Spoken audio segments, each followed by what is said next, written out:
C'est quand c'est éteint que ça marche. Chouette. Mesdames, Messieurs, bonjour. Je suis heureux de faire pour la première fois avec mon ami Maître Denis Talon une présentation annuelle sur le recouvrement des charges. Je me disais, le sujet ne va plus intéresser grand monde, vu que ça fait 3 ans qu'on le fait chaque année. Malgré tout, je m'aperçois qu'il y a encore 2 ou 3 personnes qui n'ont pas suivi les formations précédentes ou qui en redemandent. Alors, puisque vous adorez qu'on parle d'argent au sein de la copropriété, nous allons vous parler du recouvrement des charges, recouvrement amiable bien sûr, mais essentiellement bien sûr judiciaire. Et alors, j'appuie tout de suite sur la première, et ça ne marche pas.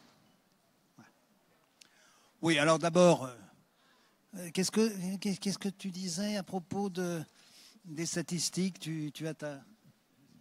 Je lisais tout à l'heure dans le métro d'Israéli par André Mauroy qui commence de la façon suivante. Il y a 3 façons de mentir. La nette contre-vérité, l'omission, puis le recours aux statistiques. Merci. Donc, rapport du ministère de la Justice de 2019 quand même, hein, c'est récent. Défaut de paiement représentait 2/3 du contentieux de la copropriété. Le montant est de plus en plus élevé. Ce qui tente à démontrer soit que les charges augmentent, soit que le coût de fonctionnement des copropriétés est exponentiel. Essentiellement, bien sûr, ce contentieux se rencontre là où on rencontre les copropriétés, ça vous surprendra. Le plus grand nombre se trouve à Paris, à Marseille et à Lyon. Donc voilà pour ma première statistique, que je ne me trompe pas de bouton. Alors, bonne nouvelle, finalement, il y a beaucoup de contentieux judiciaires, mais il y en a très peu qui va jusqu'à son terme. Puisqu'on observe qu'en définitive, 22% des actions en paiement introduites devant les juridictions de première instance se sont terminées sans que les juges statuent sur la demande, le plus souvent par un acte impliquant un accord des parties. Mais lorsque le juge statue, ce qui est encore beaucoup plus rassurant, dans 95% des cas, le syndicat des copropriétaires obtient gain de cause. Alors, il obtient gain de cause pour 2 raisons essentielles. La première, c'est que bien souvent le copropriétaire est de mauvaise foi, mais la seconde à laquelle on ne penserait pas, c'est que bien souvent le copropriétaire débiteur, il ne se présente pas à l'audience. Alors, ça facilite quand même la décision de justice, il faut dire la vérité. Délai de traitement, 8 mois, 6. Ah oui, quand même. Devant le tribunal de grande instance. Je ne sais pas où ils sont allés prendre ça. Tu as peut-être une idée Le problème qui se pose, c'est que souvent, il y a un appel. Heureusement que le seuil de dernier ressort a été porté à 5 000 €, ce qui quand même n'est pas tout à fait rien. Tout le monde ne l'a pas dans son portefeuille. Et à la sortie, quand vous ferez la quête, vous ne nous en donnerez pas autant. Mais il y a quand même beaucoup de recours dès que les sommes sont importantes. Donc le délai de traitement optimal ici évoqué est souvent amplifié par des recours en appel. Parce que ce n'est pas parce que la décision est rendue en l'absence du défendeur, comme on vient de l'évoquer, qu'elle n'agace pas le défendeur lorsqu'il verra la condamnation et les voies d'exécution dont on parlait tout à l'heure être mises en place. Alors, lorsque les copropriétaires viennent à l'audience, qu'est-ce qu'ils font? Généralement, ils demandent des délais. Ils savent bien qu'ils doivent l'argent. Mais ce qui est rassurant également, c'est que dans 90% des cas, le juge refuse d'accorder des délais aux copropriétaires. Parce qu'en définitive, il a tiré sur la corde aussi longtemps qu'il l'a pu, jusqu'au moment où il a été enfin poursuivi devant le juge. Et là, il ne lui reste plus que ce seul recours, de demander des délais. Le juge est conscient que pour tourner la copropriété a besoin des charges, donc il refuse le plus souvent de donner des délais aux débiteurs. Bon, là, le tableau de statistiques encore plus complet pour mentir beaucoup plus complètement. Voilà. On continue. Alors, qui doit payer les charges? Le problème est délicat car s'il n'y avait qu'un seul propriétaire du lot, ça serait simple. Il arrive que les gens meurent. Pierre Dac disait, il est mort, on en a profité pour l'enterrer, mais celui qui est mort gêne la copropriété. À qui a-t-on envoyé les assemblées, les convocations, les notifications? À qui a-t-on demandé le paiement des charges? Est-ce qu'un notaire s'est fait connaître? Est-ce qu'il y a un flou artistique? Il n'y a pas que la mort qui complique la vie. Il y a aussi le comportement des débiteurs qui peut se marier, c'est encore autorisé. Il peut se paxer, avec ou sans contrat. Il peut vivre en concubinage. Il peut avoir acheté en tontine. La tontine, ça veut dire que c'est celui qui survivra, qui récupérera l'intégralité du bien. Et l'autre a été présumé non acheteur pendant la durée de sa vie. Nous avons donc des schémas qui complexifient un petit peu le débiteur des sommes en cause. Donc il faut être extrêmement vigilant au niveau de la copropriété, au niveau du syndic, au niveau de ceux qui aident le syndic, à bien avoir notifié, avoir un dossier en ordre. Dans quelques instants, mon confrère vous parlera des éléments revendiqués, souhaités à Paris pour faciliter la tâche, car si on présente un dossier correct, on a plus de chances d'être écouté et même entendu. Nous avons donc à être vigilants sur qui est propriétaire. La meilleure méthode, ça coûte 0 si on se déplace, c'est d'aller voir à la conservation des hypothèques, comme on disait autrefois, au service de la publicité foncière, comme le nouveau titre le prévoit, qui est propriétaire. Ça doit coûter 13 ou 14 euros, c'est pour ça que je dis que c'est quasi gratis par rapport aux désagréments qu'on peut avoir. Donc le syndic doit vérifier dans son fichier et doit vérifier si son fichier est à jour. Car parfois des actes ont été publiés, puis on a oublié d'en tenir compte. Il faut donc voir qui est propriétaire et commander le dernier titre de propriété publié. Comme ça, on sait quel est le débiteur. Attention, deuxième élément, aux sociétés qui peuvent exister. Je vais parler des personnes physiques qui meurent, des personnes physiques qui vivent dans des situations évolutives. Il y a aussi des sociétés. On peut acheter en SCI. On a cru astucieux d'acheter en SCI. On a même acheté en SCI avec des usufruits et des nues propriétés. On a pu acheter en société commerciale. On peut tomber en faillite. C'est un mot qui n'existe plus, mais Balzac est encore un peu présent dans nos esprits. On peut se trouver en redressement judiciaire, en liquidation des biens. Il faut donc faire une petite recherche sur le registre des commerces et des sociétés pour voir si la personne qui est en face est bonne ou mauvaise. Et sur la liste qui est derrière vous, qui est devant moi, sur le côté, vous avez le viager. Attention au viager. La vente en viager est une vraie vente. Ce n'est que le prix qui est payé en viager. Mais si le débit rentier, c'est-à-dire celui qui a acheté, ne paye pas la rente, le crédit rentier, c'est-à-dire celui qui a vendu, peut redevenir propriétaire du bien. Vous avez le locataire accédant, vous avez les syndicats secondaires, vous avez des clauses de solidarité qui font qu'on peut se poser la question. Ça interpelle quelque part au niveau du vécu. Soyons vigilants, les syndics savent le faire. Alors, moi, j'ai une histoire que j'aime beaucoup en copropriété. Il avait acheté son studio. Il a rencontré sa voisine qui était propriétaire d'un studio. Ils se sont mariés et ils ont eu en commun un appartement. Ça me donne 3 propriétaires. Le mari pour son studio, la femme pour son studio et l'indivision des époux pour l'appartement. Donc vous voyez qu'il ne faut pas se tromper en ce qui concerne la qualification du débiteur. Tu parlais il y a un instant des nus propriétaires, des usufruitiers. Qui est-ce qui doit payer, par exemple, en cas de nue propriété? Figurez-vous que le Code civil, il dit que chacun paye pour sa quote-part dans l'indivision. Autrement dit, si j'ai 4 frères qui possèdent chacun 25%, théoriquement, le syndic fait le tour des 4 frères en leur disant « donnez-moi chacun un quart ». Heureusement, il y a dans les règlements de copropriété, dans la plupart des règlements, une clause de solidarité entre nus propriétaires et entre nus propriétaires et usufruitiers. Donc c'est ce qui nous permet de demander directement à l'un quelconque des nus propriétaires ou des usufruitiers le paiement de la totalité des charges. Quant au locataire accédant, c'est un locataire particulier puisqu'il est en réalité locataire bénéficiaire d'une promesse de vente qui est définitive sous réserve qu'il paye le loyer. Et alors qui paye les charges? Eh bien, c'est la loi de 84 qui nous dit c'est partagé. Une partie entre le locataire accédant et l'autre partie entre le bailleur vendeur. Donc vous voyez qu'on peut avoir des difficultés. Puis il y en a une dernière en cas d'existence d'un syndicat secondaire. La difficulté est la suivante. Il paraît qu'il y a des syndics paresseux.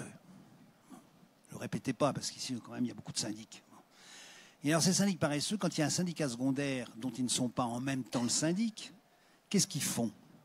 Ils font la totalité des dettes des copropriétaires du syndicat secondaire et ils envoient le tout à leurs confrères. Mon cher ami, le bâtiment B doit 50 000 € à la copropriété. Merci de m'adresser leur règlement. Et c'est le syndic du syndicat secondaire qui recouvre les charges dues au syndicat principal. C'est nul. Alors ça donne des procès absolument épatants, parce qu'il faut tout reconstituer après. Donc, encore une fois, on essaye d'expliquer au syndic, quand il y a un syndicat secondaire, le copropriétaire est membre de 2 syndicats, administrés séparément, même si c'est le même syndic, administrés séparément, l'un du principal, l'autre du secondaire. Donc là encore, pour le recouvrement des charges, ça peut être une difficulté sérieuse. En cas de décès, on vient de le voir, il suffit de ne pas mourir et d'agir vite. Je signale quand même... Oui, mais si on n'a rien fait. Bon, le gars est mort quand même. Le problème est quand même, on le verra tout à l'heure aussi, c'est pour que vous ayez envie de rester, même ceux qui sont debout, c'est qu'on peut prendre des sûretés, des mesures de précaution. Et il est extrêmement dangereux de ne pas avoir pris la peine de prendre ces mesures de sûreté, c'est-à-dire une hypothèque légale qui est épatante. Parce que le syndic n'a pas besoin de justifier d'un titre de condamnation, d'une réclamation judiciaire. C'est uniquement en fonction de ses propres comptes, il faut qu'il soit sûr de lui, mais il faut, en vertu de ses propres comptes, il prend cette inscription. Il peut le faire tout seul. Certains syndics préfèrent déléguer à un huissier de justice qui est leur ami et qui sait bien le faire. Ils peuvent aussi le déléguer à un avocat, pourquoi pas, ou à un notaire, pourquoi pas. On peut le demander à qui on veut, au nom du syndicat des copropriétaires. Ce qui fait que si cette inscription d'hypothèque a été prise, cette hypothèque légale qui est autorisée par la loi, ce n'est pas une hypothèque judiciaire qui résulte d'une décision de justice. Ce n'est pas une hypothèque conventionnelle qui résulte de la bonne volonté d'un débiteur. C'est une hypothèque que la loi accorde au syndicat des copropriétaires. Dès qu'il y aura la moindre modification, la moindre turbulence sur la propriété, sur le titulaire du droit, le syndicat sera avisé, puisqu'on lui dira « Cher ami, on est en train de vendre le bien. Cher ami, le bien fait l'objet d'une donation partage. Cher ami, actuellement, il y a une mutation particulière. On va vendre la nue propriété à un enfant. On va faire une donation pour éviter les droits de succession frustratoires qui peuvent exister. On anticipe de façon prudente. Donc, prenez des mesures de sécurité, de précaution via votre syndic. Il doit savoir le faire. Néanmoins, vous pouvez l'encourager pour le cas où il serait paresseux, hypothèse invraisemblable. Oui, enfin, là, tu as encore une vision très optimiste des choses, parce qu'il y a des gens qui meurent sans laisser de traces. 2 solutions. Le faire nommer un administrateur provisoire, en disant qu'on croit connaître l'existence d'un héritier. Quand il y a de l'argent, il y a parfois des gens qui s'intéressent aux morts, surtout après leur mort. Et l'administrateur pourra prendre le pouvoir, il sera décidé, il sera désigné. J'aurais dû prendre du café meilleur avant. Il sera désigné sur simple ordonnance sur requête, c'est-à-dire que votre avocat, avec une diligence extraordinaire, il suffit de le payer, de lui donner les papiers, et ira présenter au président du tribunal dans le ressort duquel se trouve l'immeuble, donc c'est pas difficile à repérer, une demande tendant à faire nommer un administrateur provisoire qui sera très content d'avoir un dossier de plus reçu grâce à la bienveillance du juge et à la rapidité de votre avocat. Cet administrateur provisoire a le droit de prendre le pouvoir. Il va frapper à la porte, il regardera s'il y a un locataire, il se débrouillera, il essaiera de voir les concierges, les gardiens et les gens qui peuvent lui donner des renseignements. Il repérera peut-être quelqu'un qui peut payer, soit directement, soit au lieu et place du vrai propriétaire, qui ne s'est pas encore fait connaître parce qu'il n'a pas pris parti. Deuxième hypothèse, si la succession n'est pas non réclamée, elle est vacante. C'est-à-dire que vraiment, toutes les recherches raisonnables n'ont donné aucun résultat concret. On fera nommer un curateur à succession vacante. Curateur, c'est-à-dire qui s'occupe de. Ce sont les domaines, le service des domaines. Et ils ont fait des progrès inouïs, les domaines. Ils mettent moins de 3 ans actuellement. Oui, absolument. Hein, quand même, j'allais faire de l'humour comme mon confrère. Ça va très très vite. On peut les stimuler quand même un petit peu, en soulignant qu'ils engagent leur responsabilité à la responsabilité de l'État. Donc vos impôts serviront à vous rattraper des erreurs de l'administration. Non mais un curateur à succession vacante, il devient le patron du bien. Il devient comme un mandataire liquidateur en cas de faillite, l'interlocuteur valable. Vous prendrez un jugement de condamnation contre les domaines, vous obtiendrez un jugement et vous exécuterez. On parlera tout à l'heure de la saisie immobilière, non pas parce que c'est amusant et que c'est agréable d'avoir le nom du syndicat cité en l'air, parce qu'il n'y a même plus le nom du débiteur, c'est moins drôle. Mais surtout pour pouvoir arrêter l'hémorragie et trouver un nouveau propriétaire qui se substituera à l'ancien et qu'on peut espérer être plus raisonnable et plus solvable. Ça aborde presque une autre mort, c'est, j'allais dire, la mort professionnelle, en cas de redressement du copropriétaire, ou plutôt de faillite complète, c'est-à-dire en cas de liquidation judiciaire. Dans ce cas-là, le syndic doit produire au redressement judiciaire ou à la liquidation judiciaire, dans le délai de 2 mois de la publication du jugement de redressement judiciaire ou de liquidation judiciaire. Et s'il ne le fait pas, le syndicat perd sa créance. C'est une responsabilité personnelle du syndic de la copropriété. Alors comment sait-il que le copropriétaire est en redressement judiciaire ou en liquidation judiciaire? Il peut lire le BODAC, c'est toujours comme ça que ça s'appelle. C'est-à-dire le journal... Bulletin officiel des annonces légales. Voilà. BODA. Moi, je ne le lis pas tous les matins. Et je pense que les syndics non plus. Alors, il y a un autre moyen, et il a déjà été évoqué par Denis Talon il y a une minute. Prendre une hypothèque légale sur le lot du copropriétaire, ça nous permet d'être informés si le copropriétaire tombe en règlement judiciaire ou en liquidation de biens. Mais faites attention à ce qui vient d'être indiqué. Il faut faire une déclaration de créance. Il faut faire une production. Producere, rappelez-vous quand vous faisiez du latin jeune, de conduire vers. Il faut apporter, simplement, le syndic doit apporter au mandataire qui a été désigné en justice l'indication de la créance. Cher monsieur, vous avez été désigné comme mandataire. Voici le compte du débiteur. Je compte sur vous pour me dire quand je serai réglé. Veuillez croire. Et on renote son dossier à 3 mois pour voir s'il répond et on renote à 6 mois pour l'engueuler. Alors la faillite ou le redressement judiciaire concerne les professionnels, commerçants, professions libérales, etc. Pour les particuliers, pour leurs dettes non professionnelles, vous savez qu'il existe une procédure particulière qui est la procédure de surendettement qui peut se terminer par une libération pure et simple du débiteur. C'est-à-dire qu'on lui pique tout ce qu'il possède, il ne possédera plus rien, mais il n'aura plus de dette. C'est la pire des hypothèses. En tous les cas, quand on est en présence d'un surendettement de copropriétaires, au départ, il y a un plan qui est élaboré pour rembourser les créanciers et les syndicats n'ont pas grand-chose à dire. Ils sont obligés de subir ce plan et les délais, sauf que généralement, le copropriétaire qui n'a pas payé les anciennes charges ne paye pas les nouvelles, donc il y aura déchéance du plan qui se terminera en espèce de liquidation personnelle du copropriétaire dont je viens de parler.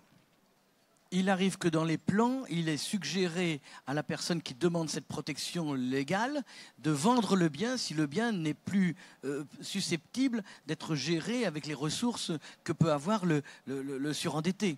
Donc vous êtes là aussi invité si vous êtes syndic, et si vous n'êtes pas syndic, n'embêtez pas votre syndic, mais vérifiez qu'il soit vigilant. Il faut qu'il déclare sa créance dans le cadre de la demande qui lui sera faite au titre de la commission de surendettement sous l'autorité de la Banque de France locale.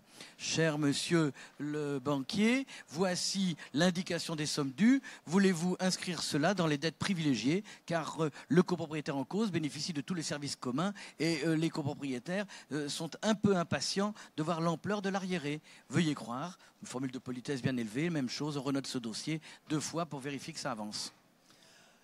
Alors une fois qu'on a bien déterminé le débiteur, on lui demande le paiement. Vous savez que le paiement est demandé normalement, ce que vous appelez les appels de fonds, ce que le décret aujourd'hui appelle les avis d'exigibilité. Donc tous les trimestres, habituellement, on envoie une demande de provision sur charge et plus souvent à la même période, les provisions sur les travaux qui ont été votés. Copropriétaire ne répond pas, qu'est-ce qu'on fait? La première chose, c'est la relance par lettre simple. Alors, 2 choses une, soit j'ai un bon débiteur, soit j'ai un débiteur ordinaire. Débiteur ordinaire, c'est celui qui n'a pas de chance, celui qui ne le fait pas exprès, mais il ne peut pas payer à un moment donné pour une raison X ou Y. Le bon débiteur, c'est un professionnel du débit. C'est le gars qui connaît toutes les ficelles. Alors celui-là, ce n'est pas la peine de se fatiguer à lui faire du recouvrement amiable. On va le mettre au contentieux, on verra comment tout à l'heure, le plus rapidement possible. Mais pour le débiteur ordinaire, celui qui a un souci passager, eh bien, le plus efficace, c'est d'être présent. Je fais le mort, moi, quand je dois de l'argent. Alors si mon créancier ne vient pas me tanner, il n'a aucune chance d'être payé. Si le syndicat des copropriétaires, par son syndic, se manifeste auprès du débiteur, « Cher monsieur, vous avez laissé impayé, etc. » Si même, à la limite, à l'occasion d'une visite à l'immeuble, il essaie de rencontrer le copropriétaire ou sa famille, en lui disant « On va se mettre sur un coin de table et on va voir comment vous allez pouvoir payer », c'est le meilleur moyen de recouvrer les charges. Beaucoup plus efficace que toute autre procédure, car la majorité des copropriétaires ne sont pas des bons débiteurs, mais des débiteurs occasionnels qui essayent de s'en sortir. Il faut qu'on les aide à s'en sortir dans l'intérêt de la copropriété. Donc, premièrement, les démarches amiables, c'est la partie essentielle. Puis, deuxièmement, la mise en demeure par lettre recommandée sans trop tarder et essayer d'obtenir un échéancier conventionnel, c'est-à-dire des délais pour que le copropriétaire s'acquitte. L'échéancier doit être rapidement matérialisé. Il faut battre le fer tant qu'il est chaud. Lorsque le débiteur, de bonne volonté, explique qu'il a une difficulté professionnelle, familiale, de santé, il faut immédiatement prévoir un protocole, ce qui est marqué ici comme une convention, en 3 points. Le premier point, consolider les sommes dues. Si le débiteur reconnaît les sommes dues, ça facilite la tâche. Et pour la clarté de la gestion de l'immeuble et pour éventuellement une procédure ultérieure en disant il l'a accepté. Point. Deuxièmement, prévoir un échéancier précis mais crédible.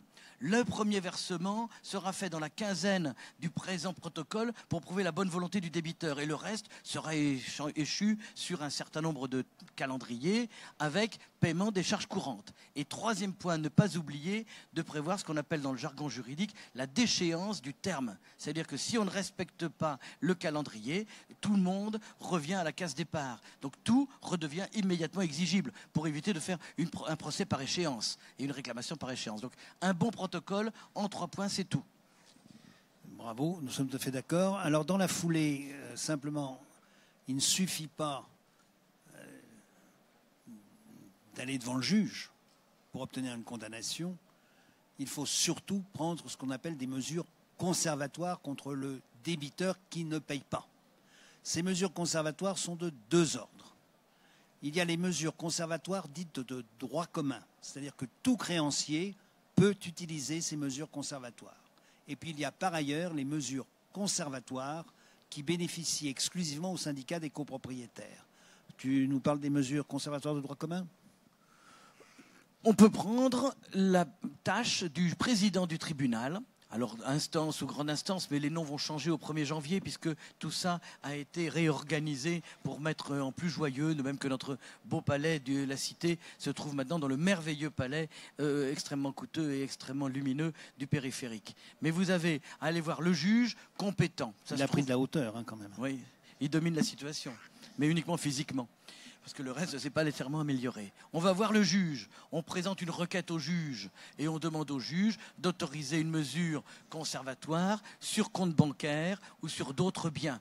C'est très important lorsqu'il y a la connaissance du fait que le débiteur, le copropriétaire débiteur, a d'autres biens que le bien en cause et qu'il a d'autres locations ou il a d'autres revenus que ceux apparents. Donc on présente une requête et on a à ce moment-là une mesure de droit commun que n'importe qui peut le demander. Le banquier, lorsqu'il y a un découvert non garanti, eh bien, il le fait. Eh bien, vous, au nom du syndicat, le syndic ès-qualité peut mettre cette démarche en place. Au-delà des autres sûretés spéciales, des mesures conservatoires spéciales, mais qui sont un peu particulières parce qu'elles sont uniquement sur le lot concerné et lot par lot. C'est-à-dire que si je prends une hypothèque sur la cave, la chambre de service, l'emplacement de stationnement et l'appartement, si l'un est vendu, c'est uniquement pour les charges qui sont rattachées à ce lot que les avantages qu'on va voir tout à l'heure s'appliquent. Si en revanche vous avez présenté une requête pour avoir une inscription globale sur tous les lots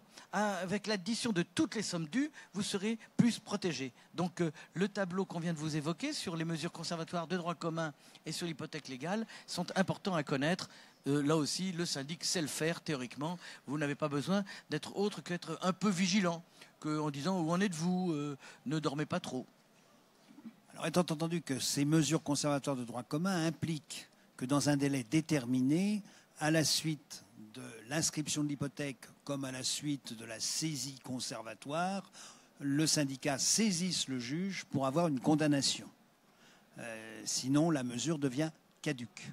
2 délais, la décision du juge est valable 3 mois. Donc j'obtiens du juge en lui présentant une bonne requête avec des pièces nécessaires. J'ai un bout de papier du juge qui s'appelle une ordonnance. J'ai 3 mois pour l'utiliser. C'est comme vos yaourts. Mais au bout de 3 mois, vos yaourts se transforment en camembert ou en roquefort. Et bien là c'est caduque, ça ne vaut plus un clou.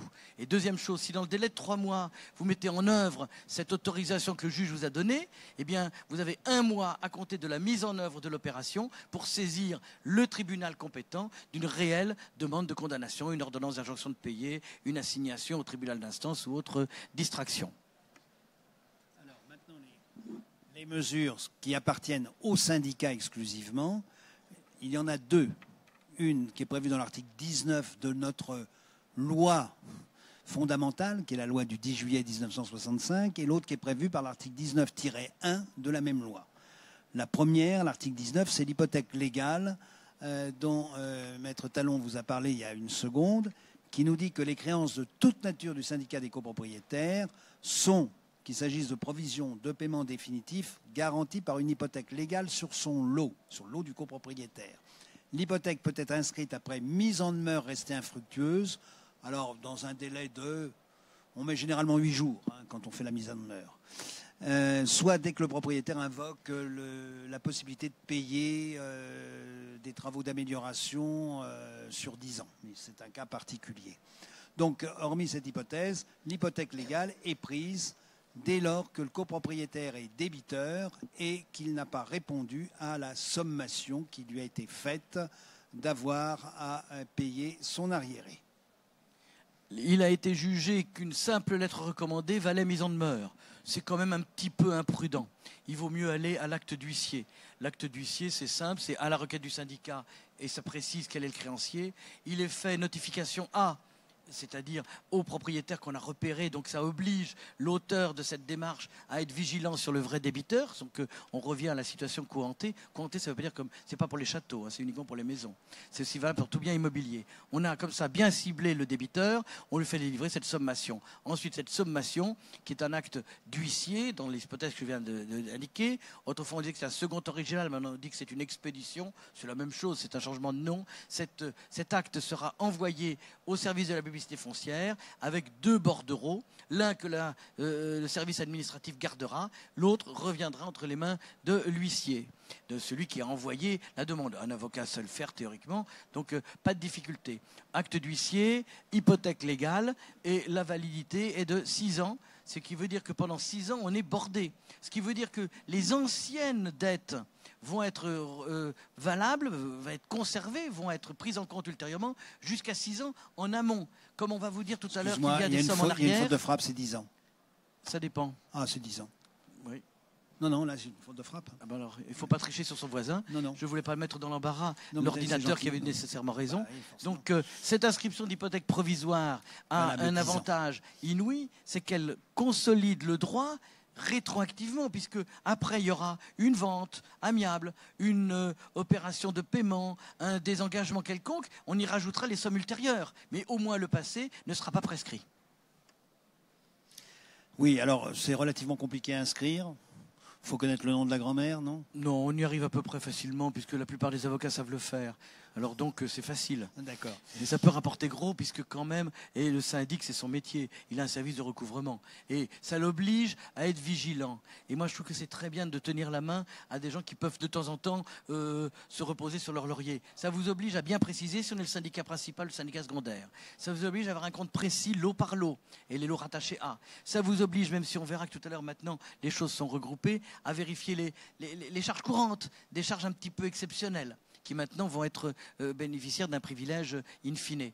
Et ça vous oblige à bien cibler le débiteur. Ça vous oblige à ne pas trop somnoler. Donc moi je suis pour stimuler le syndic qui demandera à son avocat de le faire et puis basta. Enfin, sauf qu'on nous demande de donner tous les prénoms du débiteur et que généralement on connaît le premier pour les autres. Au service de la publicité foncière, comme on aura son titre de propriété, on prend les noms qui s'y trouvent apportés. Deuxièmement, l'avocat... Enfin, à condition d'apporter des chocolats à Noël aux conservateurs. Oh oui, ou autre chose, c'est vrai. Mais il y a aussi la possibilité de commander un acte de naissance. Car il y a des gens qui changent de nom. Si vous demandez Jean Smet, ben vous saurez qu'il a changé de nom et qu'il s'appelle maintenant Johnny Hallyday. Mais tout le monde n'a pas des pseudonymes, hein, mais on les trouve quand même, ça se trouve. Ce qui est embêtant, ce sont les gens qui ont des noms et des prénoms qui sont les mêmes. Par exemple, Édouard Philippe. Est-ce que c'est Philippe le prénom ou Édouard le nom de famille? Alors, pour Édouard Philippe, il paraît qu'il y a des gens qui le connaissent. C'est un grand, récemment barbu. Mais il y a d'autres gens qui sont dans des pays un petit peu compliqués. Par exemple, les Chinois. Les Chinois sont merveilleux parce qu'ils s'appellent presque tous Li. Mais c'est compliqué. Li, c'est le nom de famille. Rappelez-vous qu'à Rome, on avait 3 noms. On avait le prénom, le nomen et le cognomen. Parce qu'on était de la tribu de et on était telle personne dans telle gens. Donc c'est un peu compliqué. Attention, un prénom, comme son étymologie l'indique, c'est avant le nom. Or, beaucoup de gens mettent le prénom après comme si c'était un post-nom. Comme si on était adjudant-chef et vous, Talon Denis, allez laver les latrines, si on connaît le mot latrine. Eh bien, c'est quand même compliqué, alors que c'est plus simple de mettre un prénom avant un nom. Donc attention, car après, lorsqu'il y aura distribution du prix, qui est l'essentiel, embêter le débiteur, c'est pas intéressant. Ce qui est intéressant, c'est qu'il ne soit plus débiteur et que la copropriété retombe sur ses pattes. Eh bien, on aura une difficulté de distribution des sous si on n'a pas été vigilant. John Ford 1, c'est pas la même chose que John Ford 2. Donc là, ça oblige le syndic à être vigilant. À la conservation des hypothèques, il aura des renseignements. Au lieu de naissance, il les trouvera. Sauf si la personne est complètement étrangère.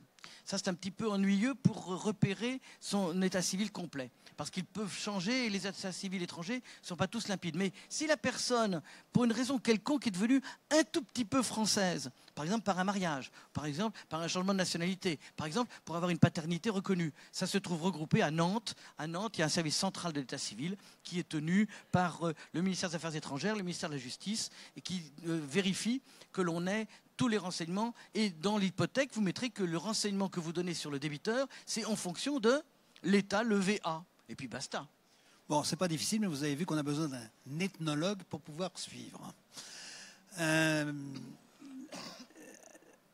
Inconvénient, ça ne garantit que les sommes qui étaient dues le jour où on a inscrit l'hypothèque légale. Or, un bon débiteur, c'est quelqu'un qui continue à ne pas payer. Donc, pour devenir efficace, il faudra recommencer à prendre une nouvelle hypothèque l'année suivante, par exemple. Bon. De même, par contre, un avantage, lorsqu'on prend une mesure conservatoire de droit commun, une hypothèque donc de droit commun dont je parlais tout à l'heure sur un lot qui n'appartient pas au syndicat, enfin qui n'est pas dans le syndicat, on doit assigner immédiatement dans le mois, si ma mémoire est bonne, le débiteur devant le juge du fond. Là, par contre, on peut se contenter, et Dieu sait qu'il y a nombre de syndics qui le font, on peut se contenter d'avoir inscrit l'hypothèque et puis on attend la suite. On ne bouge pas, car l'hypothèque restera valable pendant 10 ans, même si on n'a pas à signer en paiement à l'intérieur de ce délai. Ce qui n'est absolument pas normal, bien évidemment, de la part du syndic. Oui, le syndic n'a pas besoin de mandat de l'Assemblée générale. Vous savez que pour faire un procès, le syndic doit se faire autoriser par l'Assemblée générale. Depuis toujours, on a admis qu'on n'avait pas besoin d'autorisation préalable de l'Assemblée générale, mais les choses qui vont s'en dire vont beaucoup mieux lorsque l'ordonnance le dit le 30 octobre 2019. 30 octobre, pas 29 octobre, deuxième faute de frappe. Donc l'ordonnance du 30 octobre 2019 nous précise que le syndic a qualité, sans autorisation préalable de l'Assemblée générale, pour faire inscrire l'hypothèque, pour en consentir la main levée et pour en requérir la radiation si les sommes ont été réglées. Les loyers et les... C'est intéressant de taper au portefeuille du débiteur. Si on lui bloque ses loyers, ça peut le rendre intelligent. Il paraît que l'argent rend intelligent un certain nombre de gens. Ça peut être utile, parce qu'il avait peut-être pris un crédit, et il remboursait son crédit grâce au loyer qu'il encaissait. Si on assèche le revenu des loyers, on le met dans l'embarras, il garde sa banque. Donc il y aura deux pressions, celle du syndic qui crie au viol, et on aura celle du banquier qui va dire qu'est-ce qui se passe, je ne peux plus faire les prélèvements sur le compte qui n'est plus alimenté. Donc une saisie des loyers est intéressante. Elle est d'autant plus intéressante que lorsque nous verrons tout à l'heure la saisie immobilière, l'ultima ratio, eh bien la saisie immobilière interdit, si je peux dire, de faire un blocage sur les loyers. Parce que le blocage sur les loyers est ciblé, tandis que l'autre tombe dans l'escarcelle commune. Donc en d'autres termes, pour parler plus simple, il faut aller vite à la tentative de saisie mobilière. Or, un loyer, c'est un meuble, c'est quelque chose qui se déplace. C'est pas un meuble meublant, mais c'est un meuble comme un fonds de commerce, c'est un meuble aussi parce qu'on peut déplacer son fonds de commerce. Donc, au point de vue pratique, la saisie des meubles meublants, oui, pour le débiteur. Si vous allez rue des Saints-Pères, vous voyez un hôtel particulier, il y a marqué en bas Bernard T. Et vous savez qu'il est débiteur, eh bien, vous allez saisir le mobilier qui s'y trouve, vous rendez peut-être le débiteur ému. Et comme il sait bien chanter... C'est à sa belle-mère. Oui. Ah, c'était pas à lui, c'était à sa belle-mère. Ah oui, c'est un pauvre homme. Mais ça faisait plusieurs générations qu'il était pauvre. Donc, au point de vue... Il y en a d'autres aussi qui se trouvent dans les banlieues proches, pauvres de façon rédhibitoire. Au point de vue pratique, saisir le mobilier du meublant Ça peut le rendre intelligent. Vous lui prenez sa télévision la veille de la Coupe du Monde, eh bien, il est interpellé quelque part au niveau du vécu existentiel. Il ne peut plus vivre, il n'a plus sa culture tous les soirs. Mais si ce n'est pas lui qui habite, si donc c'est un débiteur non résident, saisissez son loyer. Il y a bien quelqu'un dans les lieux. Et ça peut émouvoir. J'ajoute que lorsque les gens qui sont dans l'appartement sont peut-être le débiteur, mais quelqu'un qui n'est pas marié avec le débiteur, et qu'on lui prend le mobilier, va dire « mais c'est à moi, c'est pas à lui ». Il faudra faire une distraction d'objets saisis. Ça veut dire qu'il faudra que celui qui est le copain, la copine, le je sais pas quoi, du débiteur, du copropriétaire débiteur, s'il veut sauver son mobilier qu'il a apporté en gage de bonne volonté, il faudra qu'il fasse une procédure lui-même en disant « attendu qu'on a saisi du mobilier, attendu que celui-ci m'appartient, attendu que la dette n'est pas la mienne, attendu que dès lors je veux qu'on retire ce mobilier de la saisie ». Bien, ça va mettre de l'ambiance, de l'émotion, et ça va peut-être amener le débiteur. Et vous voyez que nous avons beau être des avocats, on aime ce qui est la convention, l'euphorie. Ça va peut-être amener le débiteur à aller voir le syndic en disant « allez, lâchez vos chiens, c'est gentil, mais maintenant redevenons sages. Ben, je paye, on fait un moratoire, on fait un protocole, vous donnez à main levée du mobilier, ma copine ou mon copain est heureux, ce qui rend les rapports plus agréables, notamment la nuit, et entre-temps, vous avez des sous qui arrivent à la copropriété. » Oui, enfin, faut pas en rêver encore une fois. Là, tu fais preuve d'un optimisme débordant, parce que le seul meublant qui était véritablement efficace à saisir, c'était la bagnole. La bagnole. Véhicule automobile à moteur terrestre. Il y a une carte grise qui... L'ennui, c'est que d'abord, on ne peut saisir que les meubles meublant le lot. Donc, faut-il encore que la voiture se trouvât sur un parking privatif. Et puis, dans l'appartement, on ne monte pas sa voiture tous les soirs. Puis, de toute façon, aujourd'hui, un bon débiteur n'est pas propriétaire de sa voiture puisqu'il l'a en location à longue durée ou je ne sais quoi. Donc, hormis cette hypothèse-là, dans l'ensemble, la saisie de mobilier ne rapporte pratiquement pas le prix de la mise en vente de ce mobilier aux enchères. Donc il faut faire attention, il faut le lancer quand c'est opportun, il ne faut pas se ruiner et ne vous laissez pas embobiner par des espoirs excessifs, c'est ce que vient de vous dire mon confrère. Ça peut être utile dans certains cas, dans d'autres cas c'est de l'argent foutu en l'air. Voilà, meubles garnissant les lieux appartenant au copropriétaire, mais ça envisage une hypothèse un peu particulière qui résulte de l'ordonnance du 30 octobre. Décidément, il y a deux photos là, on en parle. De cette année, hein, toute neuve. Hein. Tout neuf, ah oui, oui. Et avec des entrées en vigueur assez compliquées, donc soyez pas trop méchants à l'égard de vos syndics, car il y a des choses qui s'appliquent immédiatement. Par exemple, les théories de procédure s'appliquent immédiatement parce qu'elles sont présumées meilleures. Certaines choses s'appliquent qu'un peu plus tard, au 1er janvier. D'autres s'appliquent encore un petit peu plus tard, lorsque des décrets d'application sont pondus, puisque l'ordonnance, c'est comme une loi. Ça veut dire que le gouvernement a reçu du Parlement, par une loi d'habilitation, l'autorisation de faire de façon rapide et intelligente, vous voyez la confiance que le Parlement a dans le gouvernement, de faire rapidement des textes. Hein. Ah oui, à donner l'accord. Pour ensuite faire un texte qui s'appelle une ordonnance et qui a valeur de loi. Donc vous avez des textes un peu compliqués à appliquer. Oui, l'ordonnance qui modifie la loi de 65 ne rentrera en vigueur pour la quasi-totalité de ses dispositions que le 1er juin 2020. Donc on a encore un petit moment pour se familiariser avec les 35 ou 36 articles qui ont été modifiés. Alors le 19.1, oui, pardon, ça c'est autre chose. On a parlé donc de l'hypothèque légale, première mesure conservatoire qui appartient exclusivement au syndicat des copropriétaires. Il en est une seconde qu'on appelle le privilège spécial immobilier du syndicat des copropriétaires. C'est épatant aussi, à condition que votre débiteur, que le copropriétaire ait envie de vendre. Or, s'il ne vend pas, ce que je vais vous dire ne s'applique pas. Mais s'il le vend, le notaire, qui va être l'homme qui va prendre acte des choses, l'ex est quod notamus, il va noter la volonté des parties entre un vendeur et un acheteur, a l'obligation, avant la vente, d'interroger le syndic en disant « par hasard, des sommes seraient-elles dues ?» Deuxièmement, il doit demander au syndic, mais il doit théoriquement le vérifier lui-même, le notaire, puisque c'est dans les actes de propriété et dans le règlement de copropriété auquel il peut avoir accès au service d'habilité foncière. Y a-t-il une clause de solidarité entre acheteur et vendeur? Et troisièmement, le notaire doit, après la vente, s'il n'a pas reçu un certificat du syndic, notifier la mutation pour mettre à jour le fichier du syndic. Donc, par 3 fois, le syndic va être alerté sur une mutation. à l'occasion de laquelle il peut utiliser un article du Code civil qui est assez compliqué. L'a-t-il marqué? Non, il ne l'a pas marqué, mais il est dans la tête des gens sérieux. Donc personne n'est censé ignorer la loi, notamment lui. Donc au point de vue pratique, il y a un article du Code civil qui prévoit qu'on a un super privilège applicable du simple fait qu'il y a une mutation.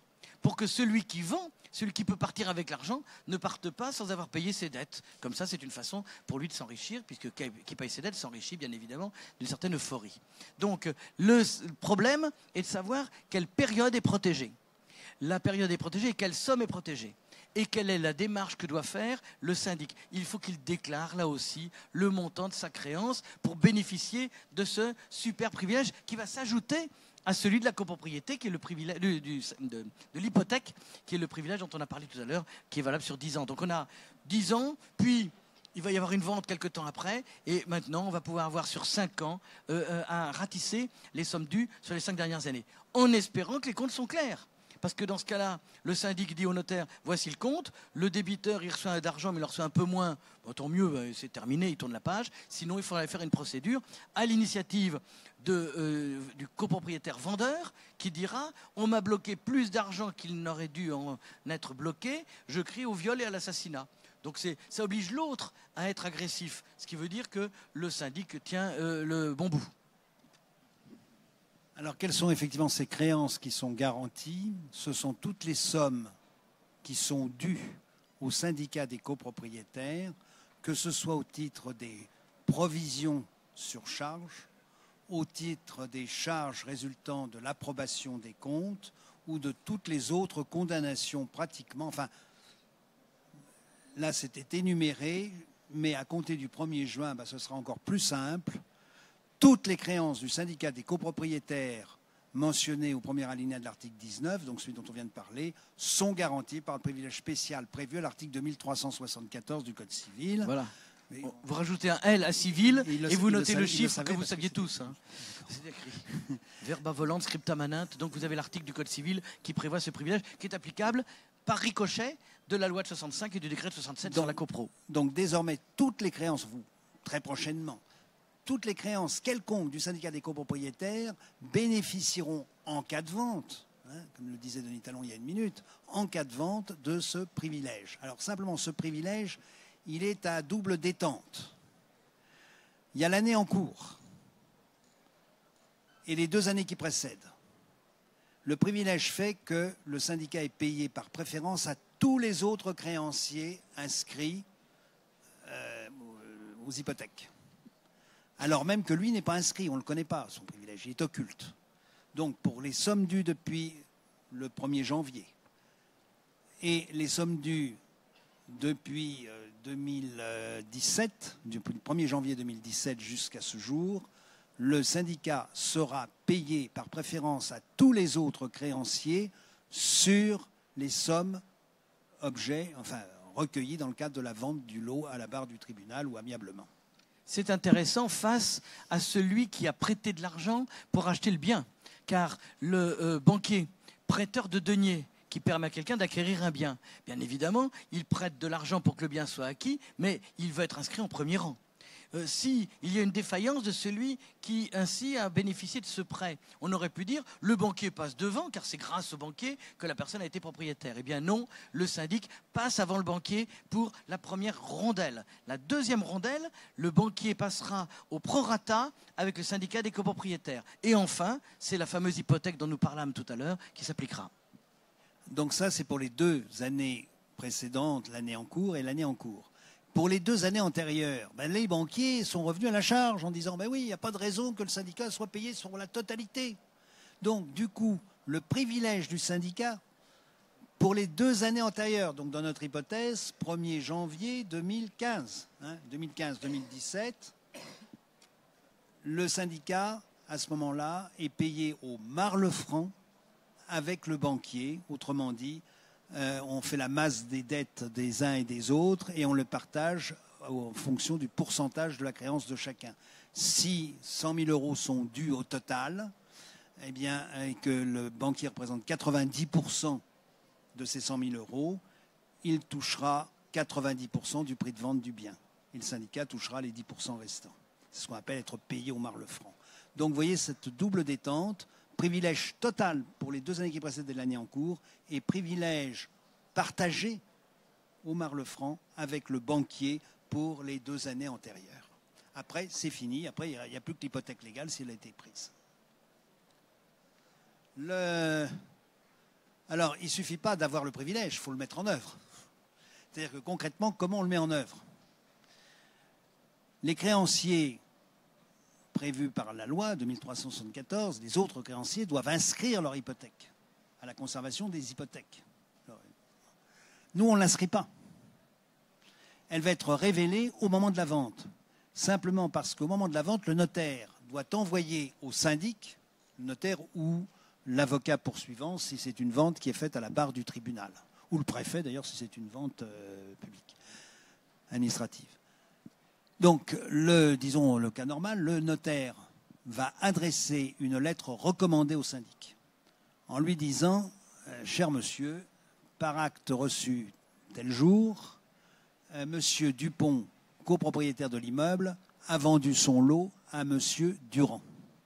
Veuillez me faire connaître s'il reste des fonds dus au syndicat des copropriétaires. » Le syndic, cette lettre doit être envoyée dans les 15 jours de la vente. Le syndic reçoit le courrier. À son tour, il dispose d'un délai de 15 jours pour faire opposition sur le prix de la vente. Et c'est cette opposition qui vaut révélation de l'hypothèque, du privilège du syndicat des copropriétaires. Alors comment il fait opposition? Lui, il ne la fait pas par lettre recommandée, il faut qu'il passe par l'huissier. Il va demander à l'huissier de délivrer au notaire un acte d'opposition, lui disant « Mon cher maître, je vous interdis de libérer la totalité du prix, ou en tout cas, je vous interdis de libérer la somme totale de temps qui reste due au syndicat des copropriétaires. » Et le texte nous dit que le syndic doit préciser chacune des créances du syndicat des copropriétaires en distinguant 4 catégories. La première, les sommes qui sont dues, donc toutes les sommes désormais, enfin à compter du 1er juin, ce sera toutes les sommes sans exception, dues pour l'année en cours et les 2 années qui précèdent. Comme ça, le notaire va savoir que c'est le syndicat qui passe le premier. Deuxième ligne, les sommes qui sont dues par le copropriétaire pour les 2 années antérieures, 2015-2017. Troisième ligne, les autres sommes qui restent dues et qui bénéficient de l'hypothèque légale, puisque l'hypothèque légale elle est valable 10 ans, elle a pu être prise il y a 7 ou 8 ans. Et enfin, quatrième ligne, alors là c'est la plus difficile, les sommes qui sont dues et qui ne bénéficient d'aucune garantie. Si le syndic fait bien ce décompte, d'abord il faut qu'il le fasse et qu'il l'envoie à l'huissier. Deuxièmement, il faut que l'huissier soit vigilant, qu'il dise « Cher monsieur, vous m'avez envoyé une demande d'opposition pour un montant d'œuvre, vous n'avez pas précisé la ventilation. » Eh bien, si la ventilation est précisée, cette opposition vaut mise en œuvre du privilège. Si la notification n'est pas régulière, si la ventilation n'a pas été faite, eh bien, dans ce cas-là, le texte nous dit que ce n'est pas une opposition valablement faite. Donc le syndic doit être extrêmement vigilant. Ça l'embête. Même si les ordinateurs sortent aujourd'hui tout ce qu'on veut, c'est quand même toujours difficile. Donc il faut qu'il soit très vigilant sur cette ventilation. Et alors, à ce moment-là, le notaire reçoit l'opposition. Ah oui. Allô, monsieur Dupont, dites donc, là, j'ai entre les mains le chèque de votre acquéreur, mais je viens de recevoir une opposition du syndicat des copropriétaires. Je dis bien du syndicat et pas du syndic. C'est le syndic qui l'a fait, mais c'est quand même le syndicat, le créancier. Hein. Bon, je viens de recevoir une opposition du syndicat des copropriétaires qui me dit que vous restez devoir une somme de 10 000 euros. Et le copropriétaire dit « Ah oui, c'est vrai. Ah oui, c'est vrai. Bon, ben alors autorisez-moi à lui verser les 10 000 euros.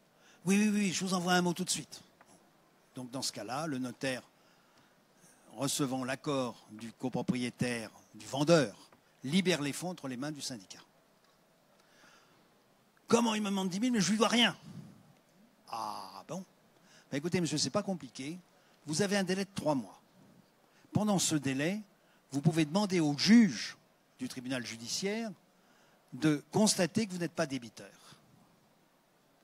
Et le juge rendra sa décision. soit il dira vous êtes débiteur et à ce moment-là, je libérerai les sommes correspondant à la condamnation entre les mains du syndicat, soit le juge dira qu'effectivement vous n'étiez pas débiteur et à ce moment-là, je vous rendrai les sous que vous me demandez. Mais si vous ne bougez pas pendant le délai de 3 mois, si vous ne répondez pas, si vous ne bougez pas, au bout de 3 mois, je donnerai de toute façon l'argent au syndicat des copropriétaires. C'est une très grosse amélioration qu'on doit à la loi SRU. Parce que moi, dans le temps, on a juste une minute, dans le temps, on avait un truc quand on n'avait pas de titre. On envoyait l'huissier chez le débiteur. Le gars, il nous devait 1500 francs. Alors, on arrivait à 6 h du matin, l'huissier arrivait à 6 h du matin chez le débiteur, hein, l'heure légale. Tac, tac, tac. C'est de la part de M. Dupont, vous lui devez 10 000 francs. À tous les coups, le gars il répondait, c'est pas vrai, je lui dois 1500.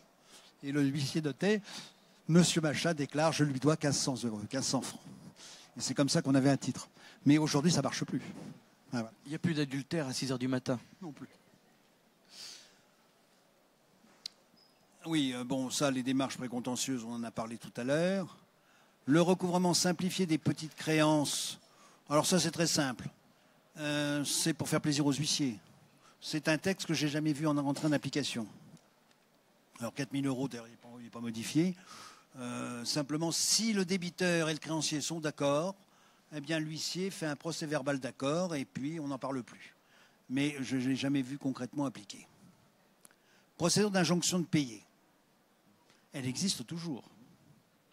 Alors elle se fait devant le tribunal, elle va se faire à compter du 1er janvier prochain, devant le tribunal judiciaire. Alors là-dessus, juste un mot pour préciser qu'il n'y aura plus, d'abord il n'y a plus de juge de proximité. Vous savez, on avait inventé le juge de la proximité, qui était un sous-juge, auquel on donnait un petit bureau près des toilettes, et qui statuait sur les sommes dues inférieures à l'époque à 3 000 €, si ma mémoire est bonne. On l'a supprimé en 2017. Et bien maintenant, on supprime le juge d'instance. Désormais, il n'y a plus que le juge judiciaire, le tribunal judiciaire. Donc c'est devant le tribunal judiciaire qu'on fera la procédure d'injonction de payer, quel que soit le montant des sommes dues. C'est assez compliqué à mettre en œuvre puisque la circulaire du président du tribunal de grande instance de Paris d'il y a 15 jours et celle de l'ordre des avocats ont une dizaine de pages chacun et font l'objet d'un certain nombre de controverses. En réalité, tout se passera donc pour les Parisiens au Batignolles, dans ce bel immeuble dont on a dit du bien tout à l'heure, où vous aurez le juge judiciaire, c'est le nouveau nom de toute cette institution. Au sein de cette structure, il y aura l'ex-tribunal d'instance, avec les 20 arrondissements et des attributions particulières, puisque les juges d'instance faisaient le juge des tutelles, le juge des élections, le juge des listes électorales, les élections professionnelles, des juges électoraux. Ils faisaient des tas de choses extrêmement variées. Ils faisaient aussi les loyers d'habitation, quel qu'en soit le montant. Donc au sein du tribunal judiciaire va se trouver toute la structure. Il faudra simplement bien cibler le bon juge au sein de cette structure. Vous aurez à interroger l'accueil. Bon, disons que ces procédures d'injonction de payer, à Paris, elles ne marchaient pas. Alors, je ne sais pas si elles marcheront mieux à l'avenir. D'une façon générale, le juge disait « j'ai trop de travail pour en plus statuer sur des dossiers qui me sont remis à la sauvette ». Enfin, j'exagère un peu, mais c'était un peu l'idée. Donc, ils refusaient, et ils avaient le droit de le faire, purement et simplement les injonctions de payer en disant aux gens « assignez devant le tribunal purement et simplement ». Parce que l'injonction de payer, ça veut dire que le juge voit un propos unilatéral d'un prétendu créancier. Moi, créancier, je prétends être créancier. Voulez-vous, monsieur le juge, donner injonction au débiteur dont je vous donne les références de payer ? Le juge, quand même, a le devoir d'être un petit peu vigilant. Il ne peut pas accepter ça si les papiers qu'on lui présente ne sont pas chouettes. Donc il avait envie d'écarter les demandes qui n'étaient pas solides, qui étaient présentées par des gens pas très sérieux ou des agents d'affaires un petit peu vaseux. Certains avocats ça étaient l'équivalent d'être pas douteux, mais d'autres étaient plutôt incertains. Donc il fallait que la requête soit bien présentée. Car si le juge avait accepté trop facilement, l'injonction de payer était exploitée par le prétendu créancier et immédiatement dans la foulée, il y avait une opposition et on repartait pour un tour. Donc les juges avaient travaillé pour rien, donc ils préféraient, dès que c'était vaseux, de renvoyer au vrai contentieux en disant « c'est pas si sérieux, c'est pas si évident que ça ce que vous m'avez demandé, je ne peux pas unilatéralement, sans écouter l'autre partie, vous donner raison ». Cela dit, ça marche dans certaines régions en France où l'injonction de payer a permis de débloquer nombre de situations de charges de copropriété dues. Donc c'est un peu régional. Alors puisqu'on va assigner en justice, Les renseignements à transmettre à l'huissier, bien sûr, c'est l'identité complète. Problème de la signification faite à une personne morale. Il faut avoir tous les renseignements sur la personne qui est responsable, etc. Procès verbal de recherche infructueuse, ça c'est le travail de l'huissier. Alors, nous avons 2 types de procédures. En fait, d'ailleurs, nous avons 3 types de procédures, quand on y pense, à l'heure actuelle. On a une procédure au fond. Je vais devant le juge du fond pour lui demander condamnation de mon débiteur au paiement. On a une procédure accélérée. Elle se fait devant le juge des référés. Enfin, une procédure rapide, pardon, je vais être obligé de changer les termes.